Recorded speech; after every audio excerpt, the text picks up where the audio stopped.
Hello and welcome to Logan Sounds Off, where we talk about books, music, and a whole lot more. I'm your host, Logan Kelly. Wonderful. Congratulations, by the way. Fabulous time on KFM. Thanks. Would you like to start the interview? I've got my questions Yes, please. here ready. Off you go. So hello and welcome to Logan Sounds Off. This is the 20th interview, actually. Wow. Now. I believe so, anyways. And today I've got Aidan Cooney. So how are you, Aidan? I'm wonderful. And this is my very first ever Zoom call. Wow! Achievements all around. There we are. You better believe it. So for those who are living under a rock, Aidan, could you tell us a little bit about yourself? Well, I started working in radio when I was 15. Like you, I had a very big interest in it as a young fella. And I got very lucky. I also worked very hard, but I got very lucky. And I worked with some of the very biggest of pirate stations around the time. Radio Dublin, ARD, and then into the 80s with Sunshine and Radio Nova. And then I got my very first contract full-time with Century Radio. So I had a decision to make then whether or not to leave my pensionable, well-paid job in the civil service and take a chance on being a DJ on the radio. And guess what? I took that chance. And I loved it. So I worked with Century for only about 9 months. They would probably be Today FM now. The original license went to a company called Century Radio. And I got offered a job by 98 FM in Dublin, full-time as against part-time. And I went there and I had 10 very happy years there. And I went to TV3, where I ended up doing Sports Tonight, Champions League, and then Ireland AM for 19 years. It was great fun. And now I'm on Q102 doing the record show with the lovely Venetia Quick. That is amazing. And then I've actually got a question for you. And this is a question that I ask a lot of people and I get very good answers. Okay. And this is to do actually with what music did you grow up with as a child? Oh, well, glam rock was probably the big stuff when I was a young fella. Stuff like Wizard and Mud and a whole heap of bands that would literally dress up in shiny gold, silver clothes and play. It wasn't really rock music, but it was pop music trying to be rock music, I suppose. And then David Bowie came along, and then punk rock came along, and then disco. So I absolutely loved punk rock, and one of my favorite albums of all time is that Sex Pistols album, Nevermind the Bollocks, and that's just fabulous. Into disco then into the early 80s, and just played all the hits then across the 80s and 90s. Wow, that's actually really interesting. And I can see you've got a similar interest to me. I love punk and I love punk rock. I love the likes of the Ramones. I love Stiff Little Fingers. And like you were saying there, I love a bit of Sex Pistols too. So that's really cool to know. And then excellent, thank you. Another question actually that I like to ask, how did you actually get into radio? I listened to a lot of radio. I listened to BBC Radio 2 on a Saturday morning. There was a DJ called Ed Stewpot Stewart. He used to do a program aimed at younger audience, of which I was one, obviously. Then I used to listen to the top 40 on BBC Radio 1 in the afternoons because there wasn't any pop music radio in Ireland. You got a little bit of Larry Gogan once a week. There was no other stations. Yeah. So there was no choice. So then I used to listen to that. And then pirate stations started in Dublin. And I was listening in at home, sick in bed one day. I was listening into Radio Dublin. And I rang them and asked them, could I come out and visit the station? And they said, no visitors. And then I rang another radio station called ARD, which was Alternative Radio Dublin. And they said, come down and have a look around if you like on Friday afternoon. So I did. And I met some of the people that I listened to on the radio station. They were my heroes. And then I got asked, would I like to come down and maybe answer the phones after school on Fridays? And I said, yep. And then I went from answering the phones to driving the desk, like you were doing in KFM. And only I wasn't opening the microphone for me. I was opening the microphone for Brendan O'Carroll and of Mrs. Brown's Boys fame, and a man called Tony Reid, who was a journalist with the Evening Press. And they did a sports show on Friday nights, and I used to just push the buttons. They'd mic 1, mic 2, put the phone calls through, all that sort of stuff. And from there, I went into being a DJ, and I absolutely loved it. As you know, isn't it lovely to be able to open the microphone really and fun. tell people? It's really fun. Share your thoughts. Yeah, that is so interesting and so inspiring for somebody like me to know that you went in one time and phoned in here, can I go in? And you ended up after a while becoming one of the crew. That is so interesting. And then part of your radio career, as you were saying there, when I asked you to tell us a little bit about yourself, you said that you done a bit of presenting the FIFA world, the FIFA thing. Sorry, Champions I League. forget it. Champions League. Yeah, gone out of my head. Sorry. That's okay. No worries. Long day of school, you know. Did you play sports growing up? Actually, I did. Yeah, played a lot of sports. I was never very good at any of them, but I played a lot. I played hurling for the school hurling team, Beneffen College. I played football for Home Farm Football Club, only at B level now. I never got to A level. I boxed for Glasnevin Boxing Club. I got bashed around the place, so I gave that up. I wasn't too good at that either. But yeah, I played a lot of sports as a younger dude. But then when I started being involved in the pirate stations at around 15, 16, 17, I hung around on my school holidays all day, every day, in the hope that somebody would either get sick or wouldn't turn up, and they might say, "Hey, would you go on?" And I was always available, always. But I just loved it. that is actually so cool. And then I've actually got a question back again about radio. I'm jumping from a lot of subjects here. That's sorry. okay. No problem. What do you love most about radio? Just going in. I tell you, I worked in television for 19 years, something I never thought I'd do. And telly's great fun, but you've no control.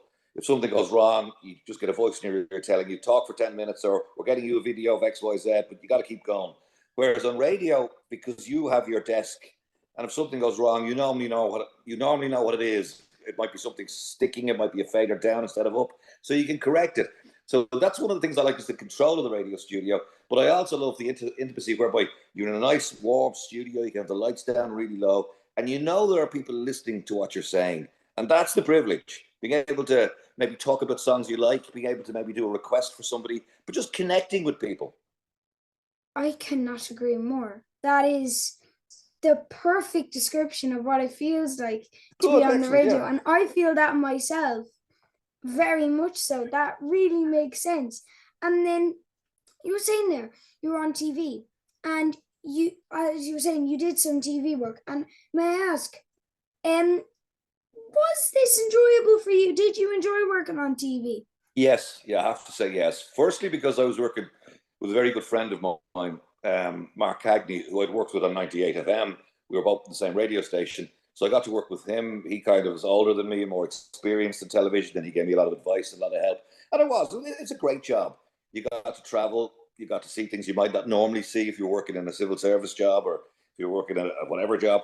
So yeah, I liked it, but radio's much more fun. Really? Oh yeah, yeah. And do you know what? You've actually answered my next question. How does TV compare to radio? And you answer that in what do you enjoy about radio? And that question there, that is actually quite interesting, because when I usually ask people, which do you prefer, radio or television, some of them would go television, and I kind of go, I understand where you're coming from. Yeah. But me, myself, I've always thought to myself, if I was to pick from telly or radio, I'd go for the radio. And then yeah. I've got a bit of an out there question for you now. Okay. So you were into sports, you were on the radio at 15, but Yep. were you ever a musician? Did you ever play any instruments? No, I'm tone deaf. I couldn't.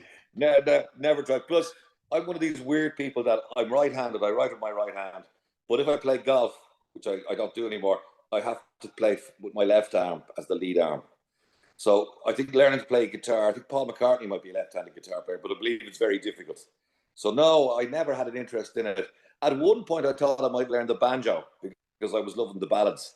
And somebody said to me, "Oh, it's a very difficult instrument." And I just forgot because I was always working in radio and television and just working. So I didn't really have the time to maybe chase up a music. But something I would have loved to have done. Do you play a musical instrument? I actually see your guitars. One's is my dad's bass, and he put that in there. The other one's my guitar, and I love guitar. I'm not particularly good at this, and I've told people that in past interviews. I've only been doing it a year. And then the guitar up there, I was given to when I was like 5, and I was like, it was massive on my tiny, puny hands. So I went to myself, here, Mom, Dad, after banging around with this thing, trying to make something, it's gotten really out of tune. The strings are going a bit funny on me. Right. Why can't we just hang it up? It'll look really nice. So that's what we did. So it's a brilliant guitar, but it's a fixer-upper. And then the one down there is a fabulous guitar, and it's so fun to play. Excellent. And then, apart from hosting your show on Q102 that you were saying there, have you got anything else coming up soon? No. Breakfast radio now is the future for me. We're on every day between 7 and 10, Monday to Friday. And then at the weekends, maybe out with my wife for dinner and just relax. That's all. That's the way I chill. Brilliant. With a long road. Any listeners who are listening, please check out Aidan's show. It's brilliant. And then for my last question, now this is going to be really interesting, so I can't wait for this. Have you got any band recommendations for younger listeners or just anybody? What kind of bands have you heard and you went? That's a really good question. That's a really good question. One of the bands I discovered was the Eels, and they're pretty out there, and they could be pretty dark as well, but I enjoy them. So maybe have a little Google of the Eels and see what you think. Their lead singer had a really tough time, but I think he's through that now and he's in a really good place. Wow, and I've never heard of these guys. Are they very famous or are they kind of just in the back? They have a very big cult following. They're sort of weird in that you could go to the concert and he might not do his hit songs. He mightn't do everybody's favorite songs. Like one concert that he came to Dublin to do, the band, the Eels, they read the biography in between songs but didn't talk to the audience. It was kind of strange. Wow. Weird, yeah. But like, have a little look and see what you think. To be honest, I've always liked weird kind of bands, always out there, like Primus, Osric Tentacles, Chumbawamba. Exactly. Stuff. I like bands that are weird, but I really like bands that the names you can't pronounce. Okay. That's when you know they're good bands. That's the way forward. What happens with you now and Kildare FM, KFC? KFC's chicken. Yeah. So what happens next? Well, I actually finished up on my last show yesterday. Right. And I really enjoyed it. And my producer, who is Paul Power, who I interviewed, he was my producer for the first episode. Right. And then he was, me and him were co-producers in the last 3. Brilliant. And excellent. It was so fun, though, to do the show with KFM. It was so fun. Well, I don't think that will be the last time we'll hear you on a radio station, whether it's that one or another one. But what I will say is that it is a great fun job, and if you're doing that and making a living from it, you're not really working because you do something you love. Exactly. You don't mind. People were always asking me, and it drove me up and around the bend. They went always, "Are you getting paid? Are you getting paid?" And I went, 1, no, because I'm under 16, and 2, you're learning. I don't want to get paid. Yeah. I'm loving it. I should be paying them to be able to go on to the show. Because 11 years of age and having a radio show. Yeah. It's crazy. It's brilliant. And as I said to you, I suspect we'll hear you on the radio again soon, possibly on your school holidays. But stick with it, and hopefully, there can be setbacks like in life, like in any job. But I mean, just keep doing it because now you know you can do it. And I think you're going to be very good at it. So you've got chances down the line to practice like KFM, and other stations will come along too. And I've no doubt we'll hear you on some of the big stations in years to come. Thanks, Aidan. And may I ask actually as a final question, final question, what is name a highlight of your career? Oh, there's a good one. I suppose my very first show on what was called legal radio, which would have been Century Radio, which was a national station operating out of Dublin back in, well before you were born in 1989. And my first show was breakfast show on a Saturday. And Terry Wogan, who was one of Ireland's greatest ever radio broadcasters, who worked for the BBC, he left Ireland in the 60s and worked for BBC Radio 2 and worked for BBC Television. I handed over to him. So I was able to finish my show with saying, that's it for me, Aidan Cooney, until tomorrow morning at 7. Have a great Saturday. And then I was able to pause and say, and Terry Wogan is on next. And that was one of my great moments because he was a hero and a That legend. is actually class. And I'd like to say to you, Aidan, thank you so much for joining me on this interview. It's been such a pleasure and so fun to talk to you. Thank you so much. Logan, thank you very much. Have a great weekend, sir. And thank you very much for giving me my very first Zoom interview and first Zoom call. See you, Bye, mate. Aidan. Thank you for listening today. I hope you enjoyed this episode.